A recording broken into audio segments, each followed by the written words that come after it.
അപ്പോൾ നമ്മുടെ ഗ്രാനൈറ്റിൻ്റെ വർക്കൊക്കെ കിച്ചണിൽ കഴിഞ്ഞിട്ട് സെറ്റായിട്ടുണ്ട്. നമ്മുടെ സിങ്കൊക്കെ ഇതേപോലെ ഉറപ്പിച്ചിട്ടുണ്ട്. അപ്പോൾ നമുക്കതിൻ്റെ സിങ്ക് കണക്ട് ചെയ്യുമ്പോൾ എപ്പോഴും ശ്രദ്ധിക്കേണ്ട ഒരു കാര്യം എന്താ വെച്ചാൽ പൈപ്പിൻ്റെ കാര്യം എപ്പോഴും നമുക്ക് ലീക്ക് വരുന്ന സംഭവമാണ്. അപ്പോൾ അത് ശരിയായ രീതിയിൽ കണക്ട് ചെയ്ത് ചെയ്യാന്നുണ്ടെങ്കിൽ എപ്പോഴും ലീക്ക് ഉണ്ടാവും. അപ്പോൾ നമുക്ക് സിങ്ക് മേടിക്കുമ്പോൾ ഇതേപോലത്തെ പാക്കറ്റിൽ 2-3 സാധനങ്ങൾ കിട്ടും. അപ്പോൾ ഞാൻ കാണിച്ചു തരാം. ഇതുപോലെ ഒരു ഫ്ലക്സ് ആയിട്ടുള്ള പൈപ്പും പിന്നെ നമുക്ക് വെള്ളം സ്റ്റോപ്പ് ചെയ്ത് നിർത്താനുള്ള ഒരു സാധനം കിട്ടും. ഇത് നമ്മുടെ കപ്ലിംഗ് എന്ന് പറയും, ഇതിൻ്റെ വേസ്റ്റ് കപ്ലിംഗ് എന്ന് പറയും. സിങ്കിൻ്റെ ഒപ്പം കിട്ടുന്ന ഒരു സാധനം. നമുക്ക് ഈ 2 സാധനങ്ങൾ നമുക്ക് ആവശ്യമായിട്ടുള്ളത്. ഈ സാധനം നമ്മൾ വെച്ചിട്ട് കണക്ട് ചെയ്യാതിരിക്കുകയാണ് ഏറ്റവും ബെറ്റർ. ഇങ്ങനെ ഒരു സാധനം കിട്ടും. അല്ലെങ്കിൽ ഈ സാധനം എന്താണെന്ന് അറിയില്ല. അപ്പോൾ നമ്മളത് സിങ്കിൻ്റെ വെച്ചിട്ട് ഇങ്ങനെ വെക്കുന്നതാണ്. പച്ചക്കറി ഫ്രൂട്ട്സൊക്കെ ഉപയോഗിച്ചിട്ട് വാഷ് ചെയ്യാൻ കാര്യങ്ങൾക്ക് ഉപയോഗിക്കുന്ന സാധനമാണ്. അപ്പോൾ നമുക്ക് അതിൻ്റെ വേസ്റ്റ് പൈപ്പ് കണക്ട് ചെയ്യാൻ വീഡിയോയ്ക്ക് പോകാം. നമ്മുടെ സിങ്കിൻ്റെ അടിഭാഗം ഇങ്ങനെ വരുന്നു. ഇത് നമ്മളൊരു 45 അല്ലെങ്കിൽ ഒരു ബെൻഡ് പോലെ അങ്ങനെ ഇട്ടിട്ട് ഇങ്ങനെ നിർത്തിയിറക്കാണ്. ഇതിൻ്റെ അപ്പുറം സൈഡ് നമുക്ക് കിച്ചൻ്റെ വേറൊരു ഭാഗമായതുകൊണ്ട് ഇങ്ങനെ കൺസീൽ ചെയ്തിട്ടാണ് നമ്മൾ ഇറക്കുന്നത്. അപ്പോൾ അതിൻ്റെ ബെൻഡാണ് ഇതിങ്ങനെ നിൽക്കുന്നത്. അത് നമുക്ക് ഇതിലേക്ക് കണക്ട് ചെയ്യണം. അപ്പോൾ ഇത് കണക്ട് ചെയ്യാനും കാര്യങ്ങൾക്ക് നമുക്ക് എന്തൊക്കെ സാധനങ്ങളാണ് വേണ്ടതെന്ന് പറഞ്ഞുതരാം. 2 ഇഞ്ചിൻ്റെ പൈപ്പ് 1 മീറ്ററിൽ ഒരു കഷ്ണം വാങ്ങിയിട്ട് 2.5ക്ക് 2 ഒരു റെഡ്യൂസർ ഇതിൽ വാങ്ങിയിട്ട് പിന്നെ 2 ഇഞ്ചിൻ്റെ ഷോർട്ട് ബെൻഡ്. ബെൻഡായാലും കുഴപ്പമില്ല, ഷോർട്ട് ബെൻഡാകുമ്പോൾ നമുക്ക് കുറച്ച് വർക്ക് കിട്ടും. അതിന് വേണ്ടിയിട്ട് അത് വാങ്ങിയിട്ട് പിന്നെ നമ്മുടെ സിങ്കിൻ്റെ വേസ്റ്റ് കപ്പിങ് ഇങ്ങനെ വരുന്നത്. ഇതിൻ്റെ സ്ക്രൂ നമ്മൾ ഊരിയെടുക്കണം. അങ്ങനെ വേണം. ഊരി കഴിഞ്ഞാൽ നമുക്ക് ഇതിൻ്റെ കൂടെ 2 വാഷർ ഉള്ളത് കിട്ടും. അങ്ങനെ വരിക. പിന്നെ ഇതിലേക്ക് നമുക്ക് പ്രധാനമായിട്ട് യൂസ് ചെയ്യുന്ന ഒരു സാധനമാണ് സിലിക്കോൺ ലെയർ. ഇത് നമ്മൾ ഇടാണ്ടി കണക്ട് ചെയ്യുക, പക്ഷേ നമ്മൾ ഇട്ട് കണക്ട് ചെയ്യണമാണ് ഏറ്റവും ബെറ്റർ. എപ്പോഴും ലീക്കും കാര്യങ്ങളും ഇതിൻ്റെ ഇടയിൽ കൂടെ വരുന്നത് ഒഴിവാക്കാൻ കഴിയും. അപ്പോൾ നമുക്ക് കണക്ട് ചെയ്യാം. നമ്മൾ ഈ സാധനം സ്റ്റീലിൻ്റെ നമ്മൾ നേരത്തെ ഊരി വെച്ച ഒരു സാധനമാണ്. അപ്പോൾ അത് നമ്മൾ എടുത്തിട്ട് സിങ്കിൻ്റെ മേൽഭാഗത്തേക്ക് ഉണ്ടാവും. അപ്പോൾ സിങ്കിൻ്റെ മേൽഭാഗത്ത് ഇങ്ങനെ ഒരു ഹോൾ കാണാം. ഇത് നമ്മൾ നന്നായി തുടച്ച് വൃത്തിയാക്കിയിട്ട് വേണം ചെയ്യാൻ. അപ്പോൾ നമുക്ക് അതിലേക്ക് ഈ കപ്പ് ഇടാം. ജസ്റ്റ് വെച്ച് കൊടുക്കുക. എന്നിട്ട് അതിൻ്റെ അടിഭാഗത്തേക്ക് നമ്മൾ ഈ ഒരു സാധനമാണ് നമുക്ക് ആവശ്യമുള്ളത്. അത് ഒന്ന് വെച്ച് കൊടുക്കാം. ജസ്റ്റ് വെറുതെ ഒന്ന് മേൽഭാഗത്തേക്ക് സ്ക്രൂ ഉണ്ടല്ലോ, ദൂരെടുത്ത സ്ക്രൂ ആണ്, വെറുതെ ഒന്ന് ടൈറ്റ് ചെയ്ത് കൊടുക്കുക. ഇത് നമ്മൾ വെറുതെ ടൈറ്റ് ചെയ്യണമെന്ന് വെച്ചാൽ നമ്മുടെ പൈപ്പിൻ്റെയും കാര്യങ്ങളുടെയും അളവ് കറക്റ്റായിട്ട് എടുക്കാൻ വേണ്ടിയിട്ടാണ്. ഇത് നമ്മൾ കറക്റ്റായിട്ട് ഫിക്സ് ചെയ്യണില്ല. ഇത് നമ്മൾ നേരത്തെ മാറ്റി വെച്ചിട്ടുണ്ടാകുന്ന 2 ഇഞ്ചിൻ്റെ പൈപ്പാണ്. ഇത് കണക്ട് ചെയ്യുമ്പോൾ നന്നായി ഉള്ളിലേക്ക് കയറണം. ഇത് ജസ്റ്റ് ആ ബെൻഡ് നമ്മൾ പറഞ്ഞില്ലേ, ബെൻഡ് ഇങ്ങനെ എടുത്തിട്ട് ഈ വേസ്റ്റ് കപ്ലിങ്ങിൻ്റെ മേലേക്ക് കിട്ടുന്ന രീതിയിൽ നമ്മൾ അളവ് വെറുതെ മേലെ വെച്ചിട്ട് അളവെടുക്കുക. ഏകദേശം കറക്റ്റ് കിട്ടുന്ന രീതിയിൽ നമുക്ക് വെച്ച് കൊടുക്കുക. കപ്ലിങ് കൂടി വെച്ച് കൊടുക്കുക. അപ്പോൾ നമുക്ക് ഏകദേശം ഈ ഒരു അളവിനാണ് കറക്റ്റ് കിട്ടുന്നത്. നമുക്കിവിടെ അത് മാർക്ക് ചെയ്യാം. അപ്പോൾ അവിടെ നിന്ന് പൈപ്പിൻ്റെ മുകളിൽ ജസ്റ്റ് ഒന്ന് അറിഞ്ഞു കൊടുക്കുക. എക്സസൈസ് എന്തെങ്കിലും ഇത് നമുക്ക് ആ പീസ് തന്നെ ഇവിടെ ഊരിയെടുക്കാം. ഈ ഭാഗത്താണ് നമ്മുടെ മാർക്കിങ് വരുന്നത്. അപ്പോൾ നമുക്ക് കട്ട് ചെയ്യാം. നമ്മുടെ പൈപ്പിൻ്റെ കട്ടിങ്ങും കാര്യങ്ങളൊക്കെ കഴിഞ്ഞ് പൈപ്പ് സെറ്റായിട്ട് ഇനി നമുക്കിത് ഈ ബെൻഡിലേക്ക് പൈപ്പ് കയറ്റി കൊടുക്കാം. ഈ 2 ഇഞ്ചിൻ്റെ ബെൻഡ് എടുത്തിട്ട് നമ്മൾ അതിങ്ങനെ ഒന്ന് കയറ്റി കൊടുക്കുക. ഇനി നമുക്ക് 2.5ക്ക് 2 ഒരു റെഡ്യൂസർ നേരത്തെ വാങ്ങിയില്ലെന്ന് പറഞ്ഞത്. അപ്പോൾ ആ ഒരു റെഡ്യൂസർ നമ്മൾ ഇതേപോലെ മേലെ വെച്ചിട്ട് നമ്മളിങ്ങനെ ജസ്റ്റ് ഒന്ന് ഒരു ബ്ലേഡോ എന്തെങ്കിലും ഉപയോഗിച്ചിട്ട് ജസ്റ്റ് ഒന്ന് പൈപ്പിൻ്റെ അളവ് ഇങ്ങനെ എടുക്കുക. പൈപ്പ് മുറിക്കേണ്ട ഒരു അളവ്. അപ്പോൾ അത് നമ്മൾ എടുത്തു.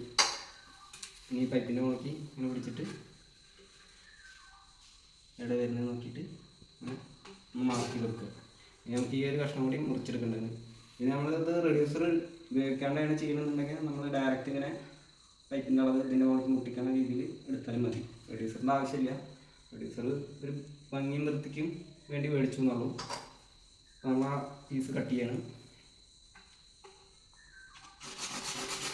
അപ്പോൾ അതിൻ്റെ കട്ടിങ് നമുക്ക് കഴിഞ്ഞിട്ടുണ്ട്. ഇനി അതിലേക്ക് നമുക്ക് ആ റെഡ്യൂസർ ഒന്ന് കയറ്റി കൊടുക്കുക. ഇനി ആ ബെൻഡ് നമ്മൾ മൂടി കൊടുക്കുക. ഈ ബെൻഡിലേക്ക് നമ്മൾ ഇത് വെറുതെ അപ്പോൾ നമ്മുടെ പൈപ്പും കാര്യങ്ങളൊക്കെ സെറ്റായിട്ട് ഇനി നമുക്കിത് കപ്ലൈനിലേക്ക് കറക്റ്റായിട്ട് കിട്ടുന്ന രീതിയിൽ കയറ്റി കൊടുക്കുക. ഡ്രൈനേജിൻ്റെ പൈപ്പ് കറക്റ്റായിട്ട് കണക്റ്റായി. ഇനി നമുക്ക് മേലെ ഭാഗത്തേക്ക് പോവാം.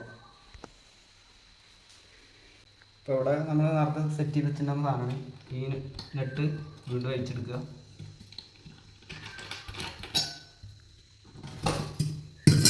അപ്പോൾ നമ്മൾ അടിഭാഗം ഇങ്ങനെ കാണും, അത് ഒന്ന് അഡ്ജസ്റ്റ് ചെയ്തിട്ട് കറക്റ്റാക്കി സെൻറ്ററിലേക്ക് ആക്കണ രീതിയിൽ ഒന്ന് കറക്റ്റാക്കി കൊടുക്കുക. അപ്പോൾ അത് സെൻറ്ററിൽ കറക്റ്റായിട്ടുണ്ട്. നമ്മൾ സിലിക്കോ ഇതേപോലെ മേടിച്ചിട്ടുണ്ടാകും.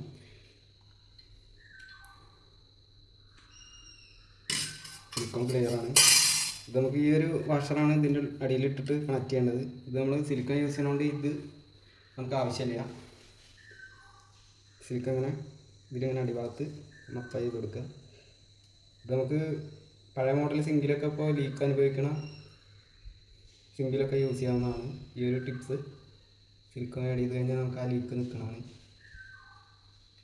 ഏകദേശം ഈ വാഷറിൻ്റെ അതേ വലിപ്പത്തിൽ തന്നെ നമ്മൾ നന്നായിട്ട് ആക്കി കൊടുക്കുക. നമുക്ക് ഈ ഒരു കപ്ലിങ്ങിൻ്റെ ഈ ഒരു ഭാഗം നല്ല അമർത്തി കൊടുക്കുക. ഞാൻ അടിഭാഗത്ത് ഇതിലേക്ക് കറക്റ്റാവുന്ന രീതിയിൽ ആ സ്ക്രൂ ടൈറ്റ് ചെയ്ത് കൊടുക്കുക. നമുക്ക് ജസ്റ്റ് പ്ലെയറോ അല്ലെങ്കിൽ സ്ക്രൂ ഡ്രൈവറോ എന്തെങ്കിലും ഉപയോഗിച്ചിട്ട് അങ്ങനെ ടൈറ്റ് ചെയ്യാം. ഈ സ്ക്രൂവിൻ്റെ ഒരു ഗ്യാപ്പിൽ പിടിച്ചിട്ട് ഇങ്ങനെ ടൈറ്റ് ചെയ്യാം. അങ്ങനെ പ്ലെയർ ഉപയോഗിക്കുമ്പോൾ നമ്മൾ നല്ല അമർത്തി പിടിക്കരുത്, ജസ്റ്റ് ഒന്ന് മെല്ലെ മെല്ലെ തിരിച്ചു കൊടുക്കുക. അപ്പോൾ സ്ക്രൂന്ന് ബലം കൊടുത്തിട്ട് സ്ക്രൂ പൊട്ടരുത്. ഇപ്പോൾ സിലിക്കോൺ നമ്മുടെ സൈഡിൽ കൂടെ ഒന്ന് ആക്കിയിട്ട് തുടച്ചെടുക്കുക. സിലിക്കോൺ അല്ലാതെ അവിടെ ആവരുത്, കാരണം എന്ന് വെച്ചാൽ ബ്ലാക്ക് കളർ എപ്പോഴും ആയി കഴിഞ്ഞാൽ വരും. അപ്പോൾ അത് നമ്മൾ സൈഡിലുള്ളതൊക്കെ ഒന്ന് കുറച്ച് വൃത്തിയാക്കി എടുക്കുക. സിങ്കിൽ വെള്ളം നിർത്താനൊക്കെ യൂസ് ചെയ്യുന്ന ഒരു സാധനമാണ് ഇത്. പലർക്കും ഇതിൻ്റെ ഉപയോഗം അറിയില്ല. ഇതിങ്ങനെ വെച്ച് കഴിഞ്ഞാൽ നമുക്ക് സിങ്കിൽ അമർത്തി കൊടുത്തു കഴിഞ്ഞാൽ വെള്ളം അടിയിലേക്ക് ഇറങ്ങണത് സ്റ്റോപ്പാവും. നമുക്ക് വെള്ളം നിർത്തിയിട്ട് പാത്രങ്ങളൊക്കെ കഴുകണമെന്നുണ്ടെങ്കിൽ അങ്ങനെ ചെയ്യാൻ പറ്റും. നമ്മുടെ വെള്ളം ഒഴിച്ച് ചെക്കണതിന് മുന്നേ നമ്മുടെ സിലിക്കോണൊക്കെ ഒന്ന് സെറ്റാകാൻ നോക്കുക. ഒരു 10-15 മിനിറ്റ് മതി നമുക്കത് സെറ്റാവാൻ. അപ്പോൾ അത് ഏകദേശം സെറ്റായിട്ടുണ്ട്. നമുക്കിതിൽ വെള്ളം ഒഴിച്ചിട്ട് ചെക്ക് ചെയ്യാം. നമ്മൾ ആദ്യം വെള്ളം നിർത്തുകയാണ് ഇതിൽ. ഇപ്പോൾ കാര്യങ്ങളുണ്ടോ നോക്കാൻ വേണ്ടിയിട്ട് വെള്ളം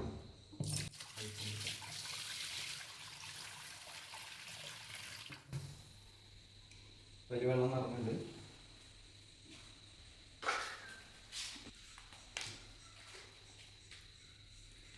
അപ്പോൾ ഇതിൽ വെള്ളം നിർത്തിയപ്പോൾ കുഴപ്പമൊന്നുമില്ല. ഇനി അടിഭാഗത്ത് നമുക്ക് നോക്കി നോക്കാം ലീക്കോ കാര്യങ്ങളോ ഉണ്ടോ. ഇതിൻ്റെ അടിഭാഗം നോക്കുകയാണെന്നുണ്ടെങ്കിൽ നമുക്ക് ഈ ഒരു ഭാഗത്താണ് എപ്പോഴും ലീക്ക് വരുന്നത് ആയിട്ട് കാണുക. അപ്പോൾ ഇതിൽ വെള്ളം നിർത്തിയിട്ട് നമുക്ക് ലീക്കൊന്നും കാണാനില്ല, തീരെ ലീക്ക് കാണാനില്ല. ഇത് നമ്മൾ സിലിക്കോ അപ്ലൈ ചെയ്ത കാരണമാണ് നമുക്ക് തീരെ ലീക്ക് കാണിക്കാത്തത്. മേലെ ഭാഗത്ത് എപ്പോഴും നമ്മൾ സിലിക്കോ അപ്ലൈ ചെയ്യാണ് നല്ലത്. ഇപ്പോൾ നമുക്ക് അതിൻ്റെ വെള്ളം ഒന്ന് തുറന്നിട്ട് നോക്കാം. അപ്പോൾ നമ്മൾ വെള്ളം നിറച്ചുള്ള സാധനം തുറക്കുകയാണ്. തുറന്നപ്പോൾ നമുക്ക് ലീക്കൊന്നും കാണാനില്ല, കറക്റ്റ് വർക്കിംഗ് ആയിട്ട് കണ്ട്. അപ്പോൾ നമ്മുടെ വീഡിയോസും കാര്യങ്ങളും ഇഷ്ടപ്പെട്ടെങ്കിൽ നമ്മൾ ലൈക്കും കാര്യങ്ങളും ചെയ്യുക. സെറ്റായിട്ട്